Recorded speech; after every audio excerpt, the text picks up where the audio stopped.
On the first night I turned on the lights in the 150-year-old cabin, the street went quiet. By morning, letters and fines piled up.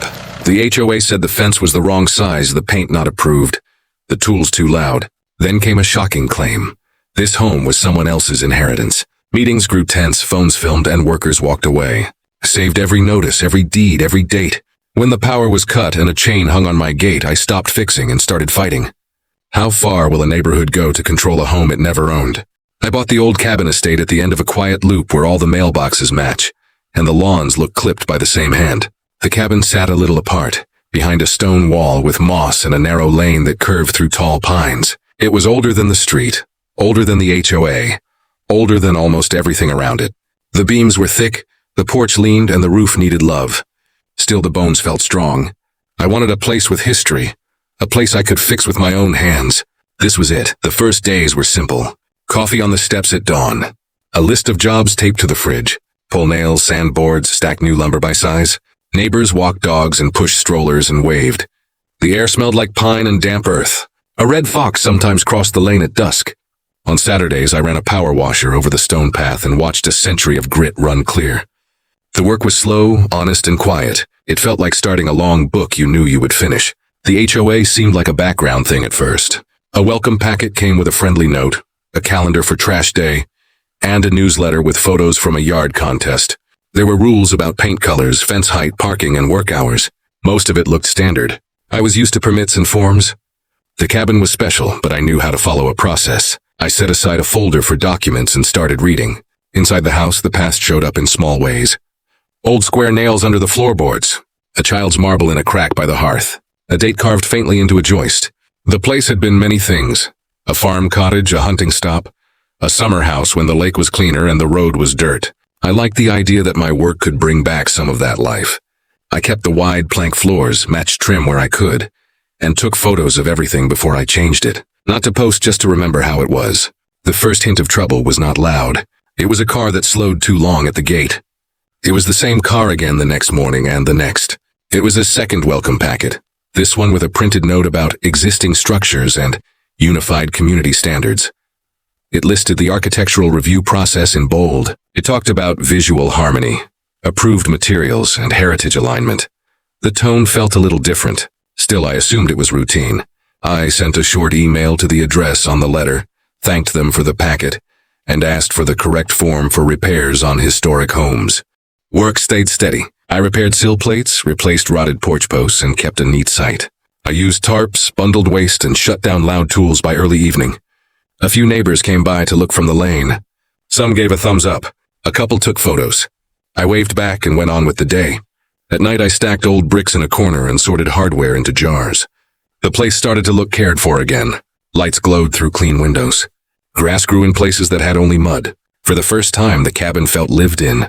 Then the mail shifted. A letter with the HOA header asked for prior approval on exterior changes. It said the cabin lay within the HOA map and under the same rules as newer houses. It included a line about historic visual continuity that did not match the bylaws in the welcome packet. The next envelope had a map with my lot shaded a different color, like a piece of the past boxed inside the present. The boundary line ran right along the stone wall and through the old orchard, as if time had made a strange cut there. I checked my deed again. The title company had been careful. The survey was clear. The cabin and its lane were mine. Taxes were paid. Permits for repairs were posted. Everything I did was by the book. Still, I could feel a new weight in the small details around me. The car that paused at the gate. The phone held up a bit too long. The way some neighbors smiled fast and then looked away. None of it was proof. All of it was a sign. On a Sunday afternoon, I walked the line along the stone wall and took photos of each marker. I measured the fence posts and wrote down every material used. I printed emails and copied the bylaws. I made a binder and put it by the door with a pen tucked in the spine. I am not a person who looks for a fight. I like quiet work and slow progress. But I also know that small problems can turn large if you ignore them. The cabin had stood for a century and a half. I wanted my work to last more than a season. The last calm day ended with simple tasks. I swept the porch. I sealed a window frame. I watered new grass near the lane. The sun dropped behind the pines and the path looked gold. From the street, a figure watched for a while and then left. On the kitchen table, the newest letter waited under a paperweight. It was thicker than the others. Inside, There was a list of conditions, a deadline, and a line that hinted at something personal, something beyond rules. I read it twice and felt the air change in the room. I did not know it yet.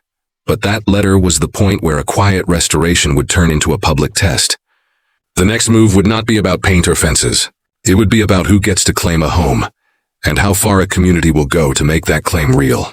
The thick letter was not a welcome.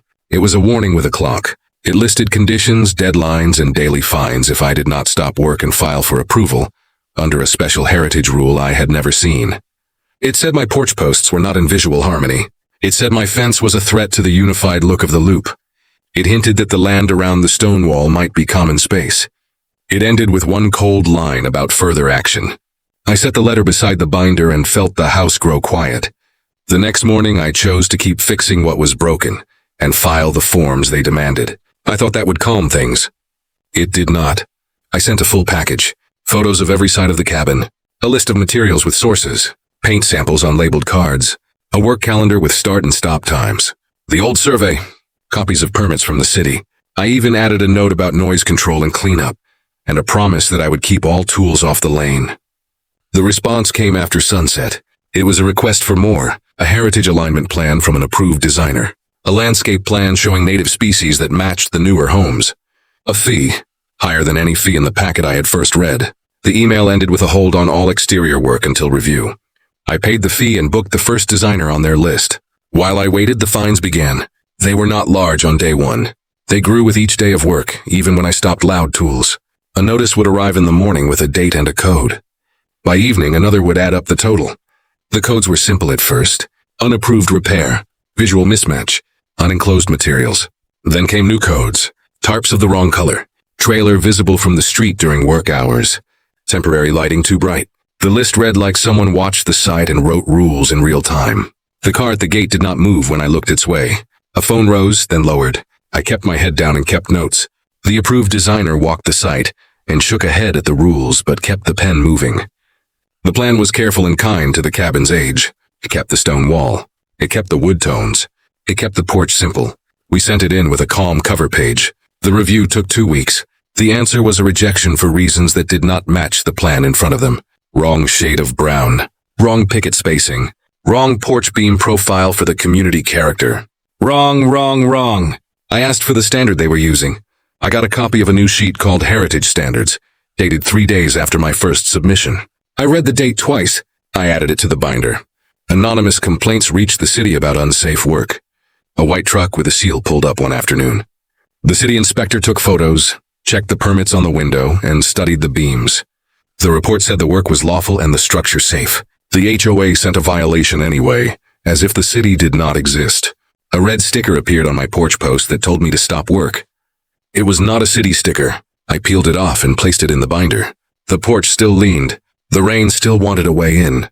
The clock kept moving. The newsletter changed tone. The photo page showed smiling faces and trimmed hedges.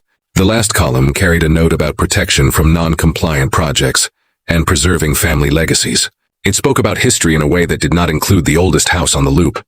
The message board online filled with short lines about standards and fairness and special treatment. A neighbor who used to wave walked past and studied the ground. Another started waving from farther away. The loop felt smaller. The cabin felt larger. That night, someone left a flyer on my gate about a family claim on the land. The word inheritance sat in the middle of the page like a threat and a prayer. I drove to the county building and pulled the deed books. The cabin had a long paper trail, a farm lot with a lane, a sale in the 1940s, a lease in the 1960s, a plat change in the 1980s. The HOA covenants appeared after that.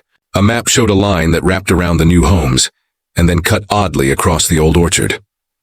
A note in tiny letters referred to pre-existing parcels and recorded exemptions. I took copies of everything and circled the line that mattered. I felt relief like a light switch. The cabin was older than the covenants. The cabin was a parcel apart. I left the building with a stack and a plan.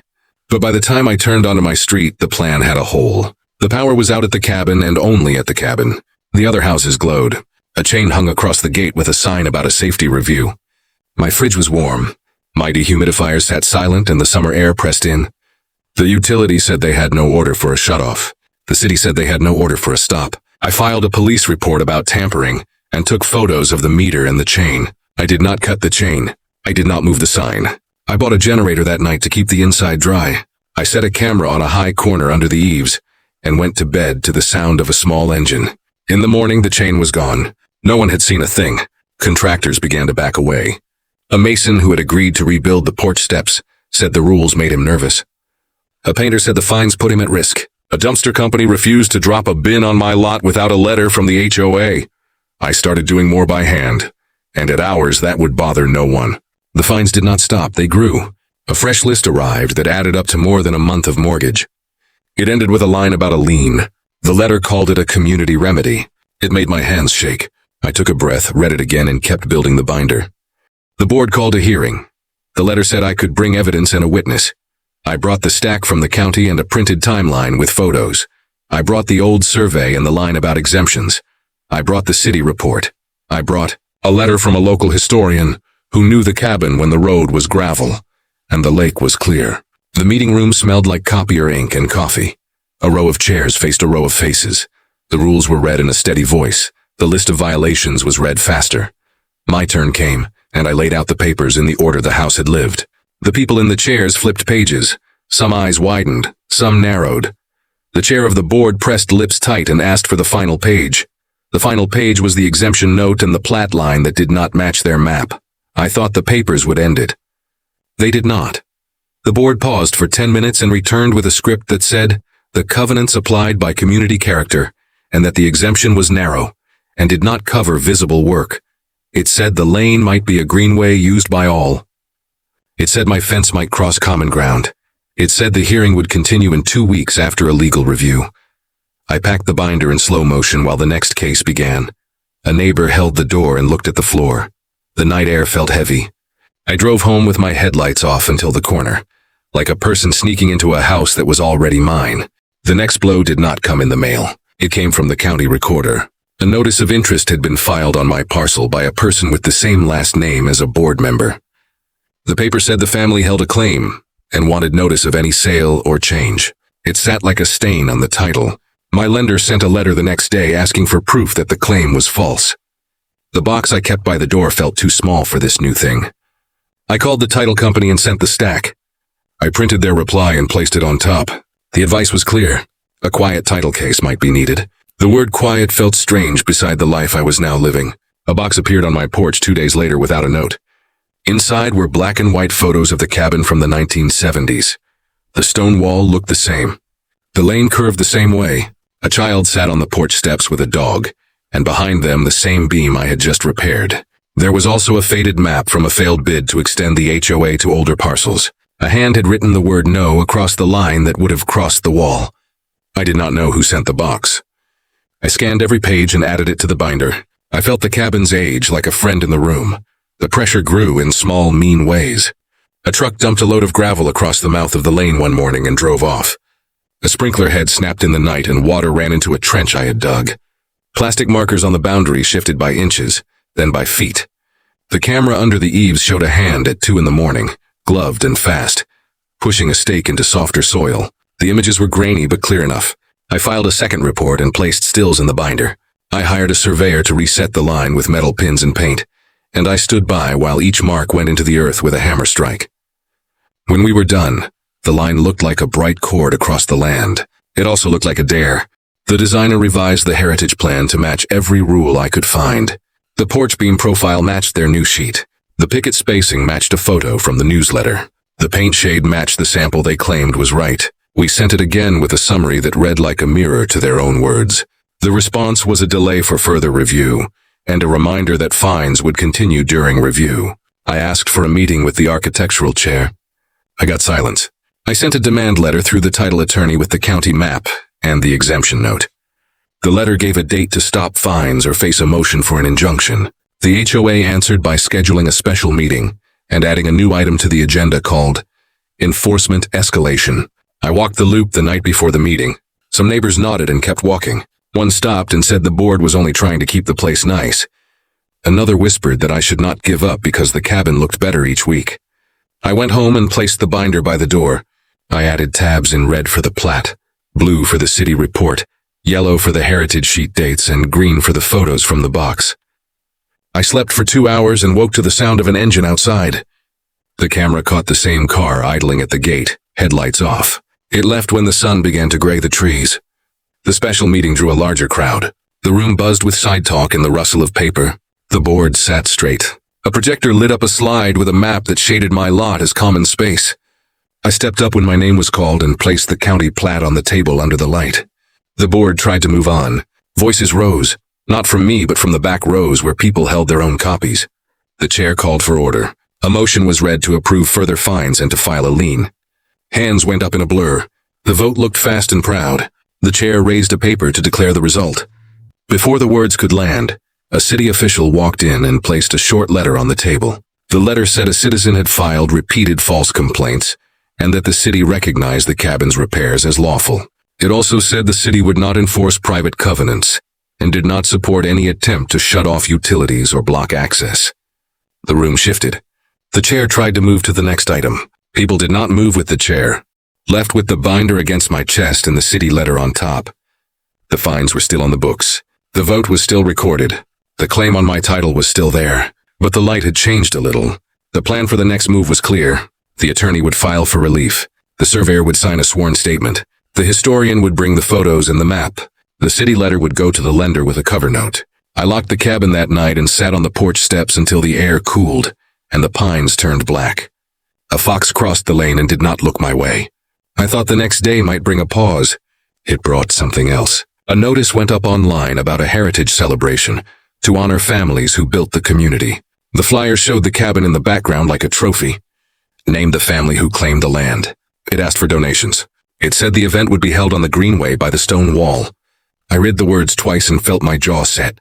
The wall was not a greenway. The lane was not a path for all. The event would not be on my soil. The cabin had waited 150 years for people who would care for it. It could wait a little longer while I fought for it. The screen dimmed in my hand. The generator hummed to a stop. The porch went dark. What I did next would decide whether this fight stayed on paper or moved into the open, where everyone could see who really owned the past and who tried to take it.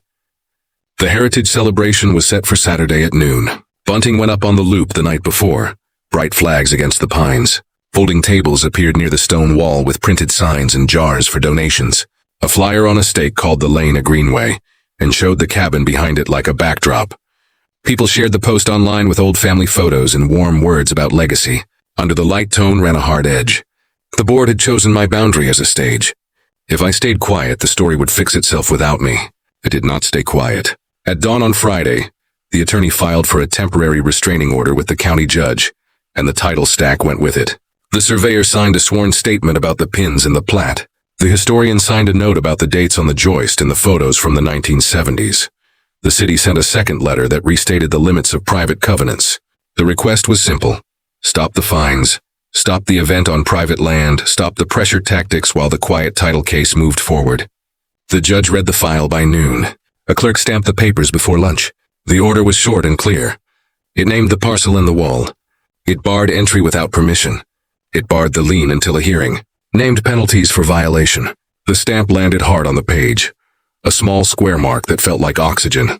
The sheriff posted the order on the stone wall before sunset. The badge caught the last light as it moved from paper to stone, firm and steady. A copy went on the gate and another on the porch. I placed one in the binder under a red tab and breathed for the first time in weeks. That night the generator ran a softer note. The camera watched the lane in a steady gray. The car that used to idle at the gate did not come. The air felt like a held breath. Saturday came bright and too warm for the season. By 11, people were gathering in clusters, reading the signs, reading the order, and speaking in short bursts. The tables stood ready, but the mood had changed. The board arrived with a rolled map and a portable speaker. The person with the family name that matched the new title claim moved in a tight circle and checked their phone. A banner said, "Honor the past, protect our future." On my side of the wall, the pins glowed with fresh paint like small beacons set in a clean line. I opened the binder on the porch rail and waited. At noon, the board tried to begin. The speaker crackled to life. The map unrolled over a plastic table. The shaded area on the map pulled my lot inside a soft glow, as if color could change a boundary. People leaned in.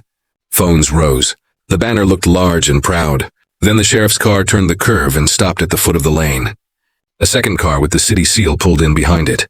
A third car, this one from the county survey office, eased in last. The crowd stilled. The sheriff stepped out and walked to the wall with calm steps. The city official carried a folder. The surveyor carried a long metal rod and a tablet with the plat on the screen. They did not need a stage. The order on the stone spoke first. The sheriff tapped the paper with one finger and then traced the line of pins with the rod, one by one, across the soil. The surveyor called out coordinates to the tablet, slow and exact, and marked a small cross on the screen each time the rod hit metal. The city official opened the folder and placed the letter next to the order. The two documents sat together like a pair of bookends on a shelf.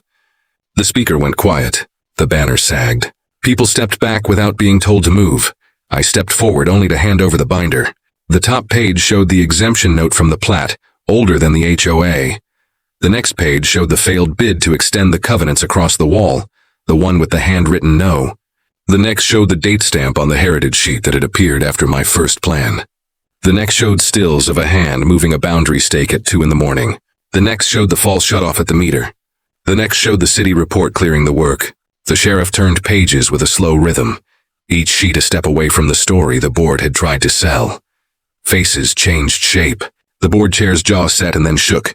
The person with the family name flushed a color that did not match pride. Neighbors who had smiled from a distance moved closer to read for themselves. A man who had posted a cheerful photo last night now stared down at his shoes. A young couple who had never spoken to me before shared a quick look, and then produced a folded copy of the county map from their bag. Quiet spread like a tide. Then the real break came. The county recorder's office had sent a notice that morning to my attorney, while the cars were still rolling in. The family claim on my title had been reviewed and flagged for irregular filing. The signer did not hold any interest in the parcel. The description did not match the legal description. The office would mark the claim as disputed pending a formal hearing, and the judge's order would control in the meantime. The attorney forwarded the note to the city official, who read it to the sheriff in a small voice that carried farther than the speaker ever had. The word irregular felt like a hammer wrapped in silk. The map on the table looked like a prop at the wrong show. The board tried to pivot to unity and heritage. The sheriff did not pivot. The order barred the event from private land. The city letter barred the misuse of utility access or safety stickers. The surveyor reset one pin that had been shifted in the night, his mallet making 3 clean strikes that echoed off the wall and the porch and the faces around them. The board had one choice that day: move the event or face enforcement. Slowly, almost gently, the tables began to lift. Volunteers carried banners across the street to the actual greenway, a strip of grass between 2 newer homes that had nothing to do with my stone wall. The jars for donations moved too. A small line formed there, but most of the crowd stayed where they were, watching where the map had been. A journalist from the local paper arrived late and took in the scene in one sweep. The camera found the order on the wall, the city letter, the pins, the tired porch, the binder, the banner now across the street. The lens turned toward the board, who had no stage left. The lens turned toward the person with the family name, who stared at the ground and stepped away from the table into a small circle of their own. The lens turned last toward the cabin, which looked older and smaller and more real than any sign. It would have been enough to stop there, but one more stone moved. The utility crew rolled up, checked the meter, and restored proper service with a clean click. They logged the tampering and said so in writing. The fridge hummed. The lights glowed. The dehumidifier spun to life. A cheer did not rise. The sound was quieter than that. It was the release of many shoulders at once, the breath of a neighborhood that finally saw something true. The cabin looked the same, but the air around it felt different. The board chair tried to edge out with a few words about process. The sheriff's hand hovered near the order and did not need to touch it. The city official spoke to the chair in a hush, and then to the surveyor with the tone of a parent asking for help from another adult. The surveyor folded the tablet and stared at the pins like a man closing a gate at night. The chair's shoulders fell. A resignation letter would appear later. That day, there was only a face that had run out of story. I walked the line in full daylight with the surveyor by my side. Each pin looked honest and bright. The wall felt steady under my palm. The path that had been called a greenway looked like what it had always been, a narrow lane to a small old home. I did not speak. I did not need to. My binder was light in my hands because the weight had shifted off it and onto the papers nailed to the wall. The neighbors began to split into 2 currents. One flowed to the greenway where the banner and jars now stood with less force. The other flowed to the porch with soft steps and careful words about history and work, and how long the pines had been there. A few offered to help on Sunday with the porch steps the mason had abandoned. A teen asked about the fox at dusk. An older man traced the date carved into the joist with one finger, and nodded like he had seen it long ago. It was not a victory parade. It was something better. A slow, practical return to normal life with facts in place. The lender called while the tables were still moving. The city letter and the judge's order had reached them. The file would pause any action until the quiet title case finished. The fear that had lived in my stomach for weeks unclenched a little. The word pause had never sounded kinder. I put the phone down and looked at the porch beam that had taken me 3 nights to match. It looked strong enough to carry a new season. As the sun started to slide behind the pines, the sheriff pulled the speaker plug and handed it back with a plain look that ended the day. The cars turned over and left. The banner came down with tired hands. The board walked away in a small knot, phones to faces that did not hide the truth. The person with the family name left alone, a step faster than the others, the map still on the table like a shed skin. I stayed until the last truck turned the corner. I peeled one copy of the order from the wall and slid it into the binder. I left another on the stone, solid and sure, a guard that did not sleep. The porch lights came on. The lane lay clear. The pins held the line like quiet sentries. The cabin stood where it had always stood, at the end of a loop that had almost forgotten what came first. The worst part of the storm had passed in public, where eyes could see, where hands could not move stakes in the dark. The fines were still on paper. The claim was still marked for hearing. The board would still try to save face, but the center had shifted. The map that mattered no longer sat on their table. It lived in the ground and in the record and in the order that faced the street. The fight had a new shape. Night came fast in the trees. A fox crossed the lane and paused by a pin, then slipped into the brush. The cabin's windows glowed like warm squares in the blue. I set the binder on the table and wrote a short line on a fresh page. Today, the land spoke for itself. I closed the cover and felt the weight change for good. The resolution started the next morning, but before that, there was one more envelope on my porch, thick and heavy, with no return address and a county seal on the flap. Inside it was a document with a line that would end more than fines. It would decide who had the right to claim a pass they had tried to borrow. The thick envelope with the county seal was not a threat. It was a turning key. Inside was a certified copy of the original plat and deed chain, a short opinion from the county attorney, and a notice of hearing. The opinion said the claim filed against my title did not match the legal description and had no standing. The hearing date was set for 2 weeks. Until then, the temporary order stayed in force. The paper felt heavy, but the weight was finally on the right side. Those 2 weeks did not pass in silence. The board sent a soft note about community harmony and asked to pause public discussion. The utility documented the meter tampering and added a clear log entry to the file. The surveyor set brass caps over each pin so they could not be moved without tools and witnesses. The city posted a brief on its website explaining the boundary between public enforcement and private covenants, and it used my parcel as the example, with the address redacted. Neighbors saw that note. People who had kept their distance began to nod again. Some crossed the lane and said they liked the porch beam. They spoke in simple words that did not need to pick a side. The air changed by degrees. The hearing came on a cool morning with clean light. The courtroom was small and plain. The judge had the calm look of someone who had seen 100 versions of the same story and knew where to find the center. My attorney set the binder on the table like a familiar tool. The HOA's counsel brought a stack of exhibits and a screen with the shaded map that had first tried to pull my land into a color it did not belong to. The person with the family name sat 3 rows back with folded arms, eyes on the screen instead of the papers in front of them. The judge asked 2 questions that mattered. What do the recorded documents say, and when were they recorded? Dates and signatures tell the truth that feelings try to bend. The county attorney's opinion was clear. The cabin's parcel existed before the covenants. A failed attempt to add it was noted decades ago. The new heritage standards appeared after my first submission and had never been adopted under the required process. The claim on my title did not name the right parcel and did not come from anyone with legal interest. The judge did not raise a voice. The order that followed did the work. The court quieted title to my parcel and struck the claim with prejudice. The court extended the injunction into a permanent order that barred entry, barred utility games, barred fines tied to unadopted rules, and barred any lien based on those fines. The court awarded fees for the motion work and the survey. The order required the HOA to send a correction to all homeowners and to the city and utility within 7 days. It directed the board to hold a special meeting to address compliance with its own charter. The words were clean and short. They landed like solid stones across a fast stream, one after another, a path back to normal ground. The message board lit up within hours. Some posts were sharp, some ashamed, some grateful. A few tried to keep the old story alive. They had less room to run now that the facts were fixed. The sheriff collected the celebration flyer that still called my lane a greenway and placed it in a folder with the case number on the tab. The local paper ran a page called Lines and Lives that explained backlot history in simple language.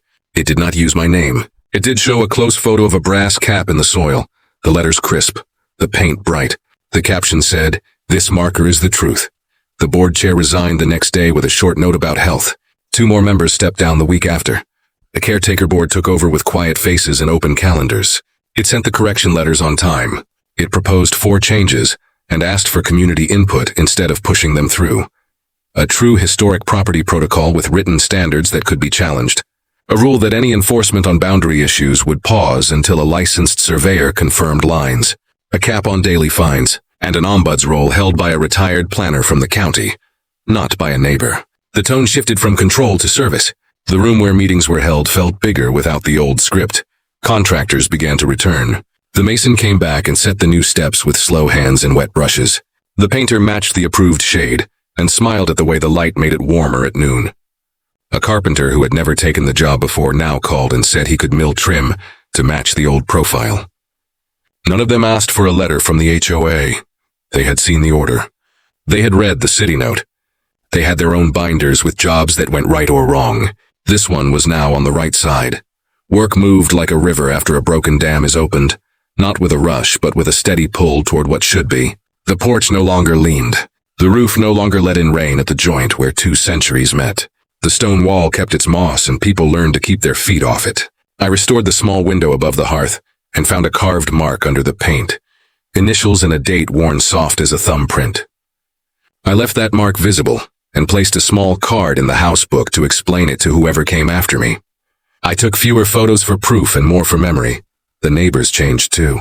The small group asked if they could help one Saturday. We stacked lumber and set a new handrail. Someone brought lemonade and a tin of biscuits. People talked about trees and gutters and weather. No one talked about claims. One man who had posted sharp words online asked if he could see the date carved in the joist. He looked at it in silence for a long time, then nodded once and went back to sweeping. Children brought smooth stones to place along the path, and one traced the letters on the brass cap with a stick like writing the alphabet on sand.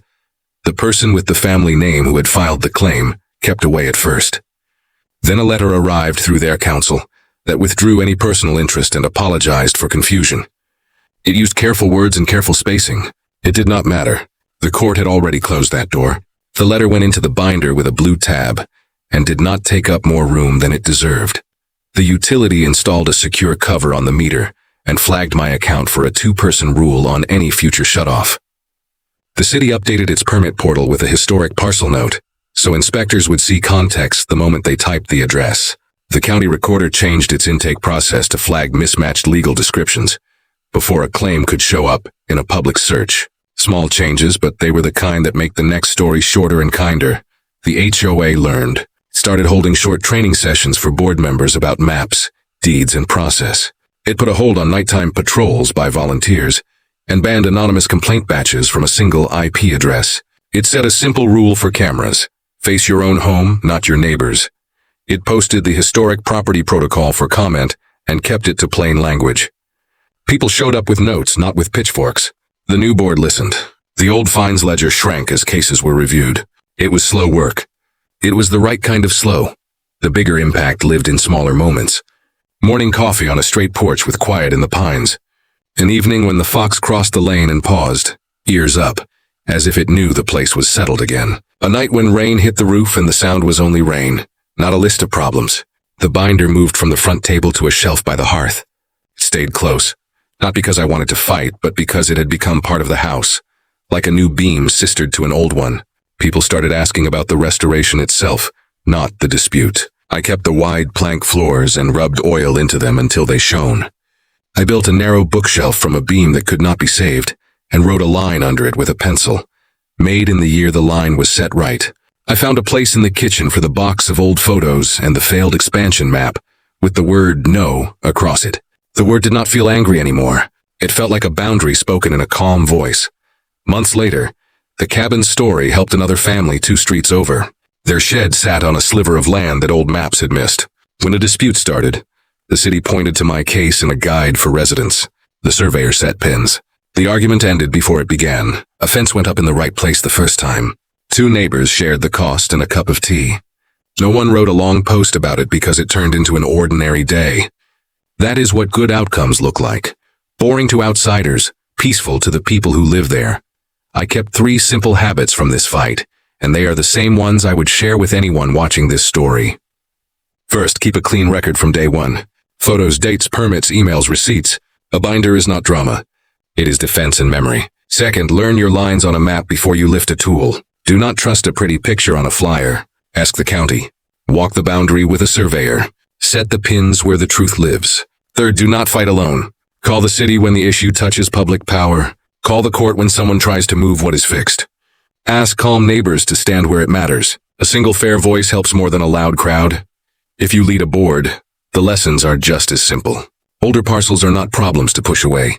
They are anchors that hold a place to its past. Write clear rules. Adopt them properly or not at all. Cap fines so power does not turn petty. Never invent a standard in the middle of a case.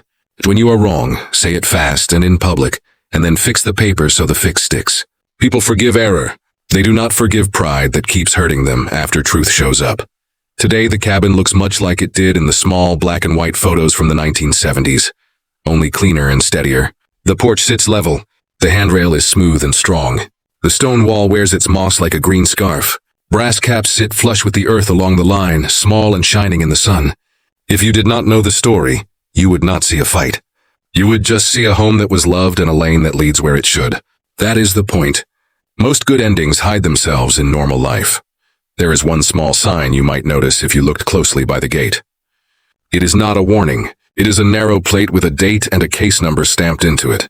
It sits beside the house number like a quiet oath. It reminds me when I forget that paper and patience can hold back fear, and that old places choose their keepers in the end. The fox does not care, of course. It crosses the lane at dusk the same way it always has. Silent, sure, and free. The last letters from the court arrived and went into the binder with the others. Fees were paid. Fines were rescinded. The correction notice reached every mailbox on the loop. The new board held elections and took seats without drama. The historic property protocol passed with wide support because people had been invited in, not pushed out. The city, the county, and the utility linked their small updates into a chain that will outlast us. None of these steps look heroic. They are better than that. They are useful. The biggest change may be inside me. For weeks, I woke to the hum of worry and the fear of fresh paper on the mat. Now I wake to birds and the list of small tasks that make a place stronger. Oil the hinges, fix the latch, plant the ferns where the soil holds shade. I still keep dates and photos. I still check the pins when the ground heaves after frost. But I do these things with a different heart, not to defend but to care. To make it easy for the next owner to love this place and harder for anyone to take it on a map. If you are watching this and living your own version of this story, the takeaway is plain. Do not let noise make you small. Find the facts. Hold them steady. Invite sunlight in.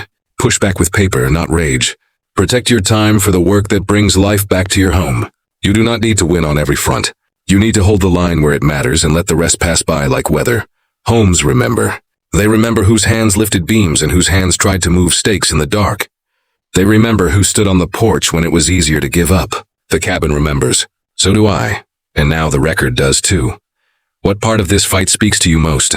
The pins in the earth, the order on the wall, or the moment a neighborhood finally chose to see the truth?